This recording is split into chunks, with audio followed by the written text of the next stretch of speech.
painting the shed. This episode I'm going to paint another lion because the other lion portrait I did was quite a popular video, got a lot of views, so taking that on board, I'm going to do another lion, full-bodied lion this time, in oils, and I hope you enjoy watching it.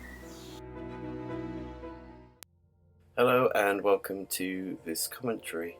It's funny, I was watching some commentaries recently and now I'm doing it myself. Anyway, I'm painting this lion. Basically, as you can see, I've already drawn out my line on the canvas there, and there are many ways you can do that as an artist. If you, you can Google that. You know how many different methods there are. There's quite a lot of freehand drawing and things like that. And I've been drawing since I was probably about 10 years old. And sometimes you can project the image on, and you can trace it, and you can get if you want to save time. I think as an artist, I'm trying to paint for a living, so I need to produce artwork on quite a regular basis. So the time it takes to draw something, sometimes it's easier to project the image on, or to whatever, just to get the drawing on there, because when you start painting you actually go over all the lines anyway. So it's just to help you in the beginning, to save a bit of time. Don't always do it, but yeah, it's whatever method works for you. Here I'm using all the same colours that I always use. If I basically haven't listed them because, well, I use the same colours in all my paintings pretty much. So if you want to watch the other videos, they're listed if you want to see them. But it's titanium white, burnt sienna, burnt umber, yellow ochre, two different blues like French ultramarine and phthalo blue, and I think I said phthalo right, did I don't know. I use a lot of lemon yellow recently, not particularly in this painting. This is more yellow ochre, but yeah, and you've got crimson as well and things like that. There's lots of other colours that do work.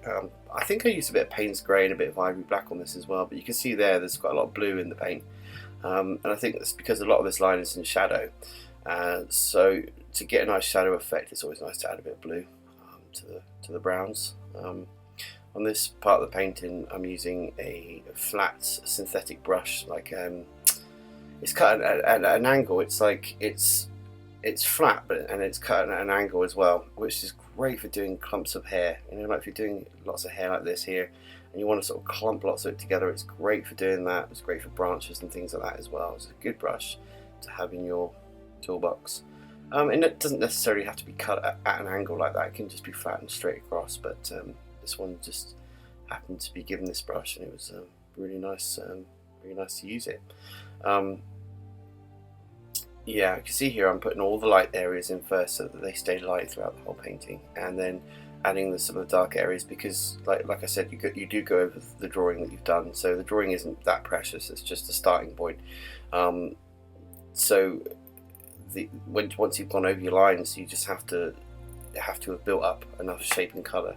This is a bristle brush now. This is like a hog brush, and it's really good for blending areas together. So you've got your light areas and you've got your dark areas, and then you can use this brush here to sort of blend them together, wiping it off on the canvas. You can see I'm using the canvas around as a palette, as a cloth. I'm using the rest of the canvas because I know I'm just going to paint colour on the rest of the painting, so I can use it as a palette, and that way I've got all the little minute different shades of colour and types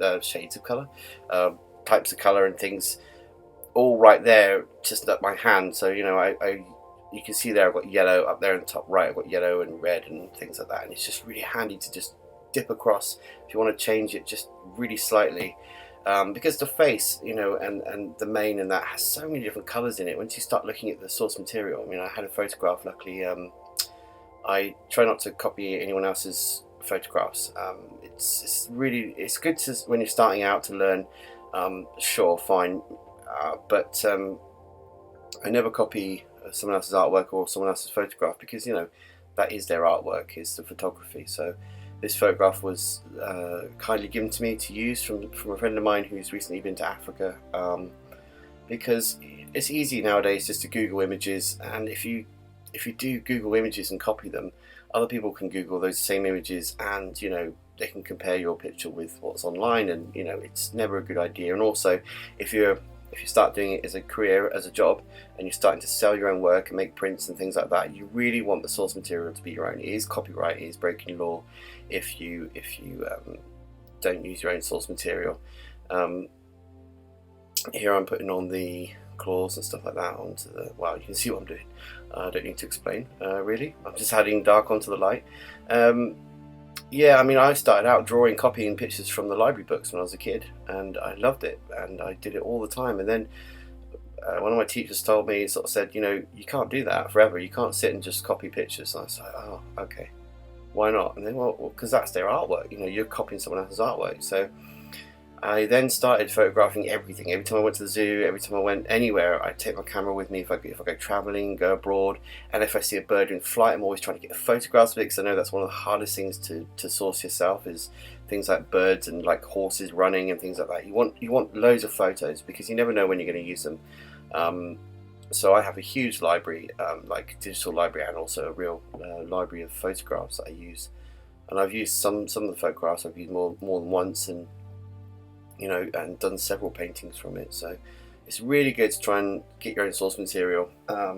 It's one of the hardest things, but it's also, it's so nice to be able to know that whole image is your image, and it, you know, from the very start. So anyway, so yeah, I'm pretty well near the end now. I'm just adding the highlights. I varnished this painting afterwards and made it a lot deeper in colour, and so yeah, you'll see that at the end. This is me putting in the background, and that's how I cut into the background. So there's the final painting. You see what the varnish has brought out, the rich deep tones, and made it look very warm and hot, and that's what I wanted. So thanks for watching this and listening to this commentary. I hope you enjoyed it.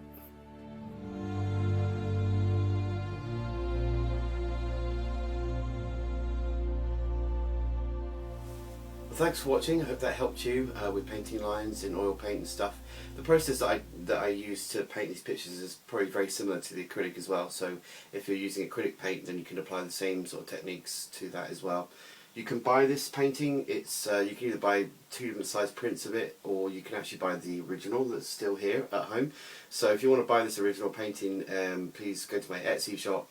I said it wrong in the last video. I don't know, oh, it was so embarrassing, but anyway, but hopefully I've spelt it right this time, and so you can go on there and have a look at some of the paintings and prints. There's also downloads for a couple of pounds or whatever, so there's lots of variations of prices and things that you can buy and look at my shop. Or also prints of this line are on oliverpengelly.co.uk. But before I go, I'd like to ask my friend Jim Pooley, who did the music for these videos, what he thinks of this particular painting. Hello, this is Jim taking another look at one of Ollie's paintings. We've had a bit of a break since last time, but he sent me another picture to review, and I mean, on one hand, there's nothing sort of technically wrong with this picture, but I see it and I think that doesn't exist. That's fiction. The reason I think that is because I've never seen a lion standing up looking over a cliff. Doesn't happen. I mean, every time I've seen a lion in real life, it's been lying on the ground, lazy, not doing anything.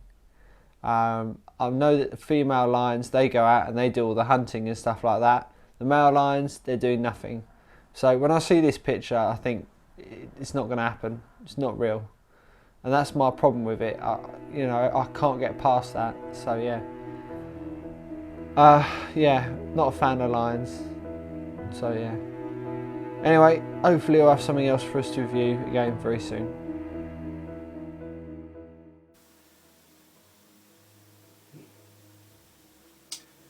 Well, thank you for the music anyway, Jim. I hope this video has helped you paint, and there's a lot more things coming up. I'm doing quite a few album covers and things like that, so I will try and put these all up online on my Facebook page. That is updated all the time with special offers, free things, videos, whatever. So if you can like my page, that would be amazing. Also, I'm on Instagram. I always hashtag things with Oliver Pengelly on Instagram. I have a lot of, I take pictures sometimes when I'm painting and things like that. So if you'd like to just see a little bit more of what I do and how I do it, then you can always follow me on Instagram too. So that's Etsy, my website, Facebook, Instagram. I think I'm on Twitter too. I try to do everything I can to draw people's attention to my work. But thank you again for liking my work, and for those people that have subscribed to these videos here on YouTube. I really appreciate it. I really appreciate the feedback. It's really amazing to think that some of you out there are actually watching these videos. Yeah, so I hope to see you again soon, and yeah, take care. Bye bye.